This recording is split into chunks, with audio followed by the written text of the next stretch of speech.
Seriously আমি না বুঝতেছি না তুমি এরকম কেন করতেছো। আচ্ছা তুমি আমাকে বলো, বিএসসির জন্য আমার কানাডাতে স্কলারশিপ সহ সব কিছু রেডি ছিল।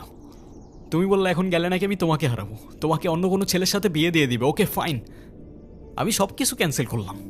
তারপর তুমি বললা তোমার বাবা বলছে যে বেকার কোনো ছেলের সাথে বিয়ে দিবে না। আমি সব কিছু ছেড়ে আমার বাবার বিজনেসে বসা শুরু করলাম, যেটাই আমার এতটুকু ইন্টারেস্ট ছিল না। আমি আমার সব ইচ্ছা ছেড়ে তোমার জন্য পারফেক্ট হওয়ার চেষ্টা করলাম। তারপরও কিসের কমতি থেকে গেল যে তুমি আজকে এঙ্গেজমেন্ট রিংটা ফেরত দিয়ে দিচ্ছ?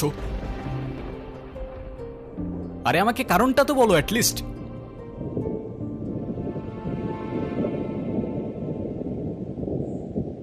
কোনো কারণ নেই। আমার মনে হচ্ছে না আমাদের একসাথে থাকাটা possible. That's it. That's it? Seriously তোমার মনে হচ্ছে না আমাদের একসাথে থাকাটা আর পসিবল? What about me? আমার কি মনে হচ্ছে সেটার কোনো ভ্যালু নাই? আমার সাইডটা কে দেখবে রুহি? দেখো, এত কথা বাড়ানোর কোনো মানে নেই। অযথা সময় নষ্ট করো না। সময় তো তুমি আমার নষ্ট করছো।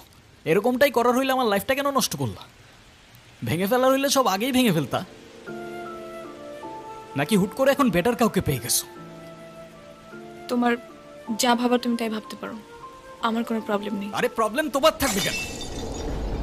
প্রবলেম তো তোমার ক্যারেক্টারে। আর আমার লাখের প্রবলেম যে তোমার মতো একটা মেয়েকে ভালোবাসি।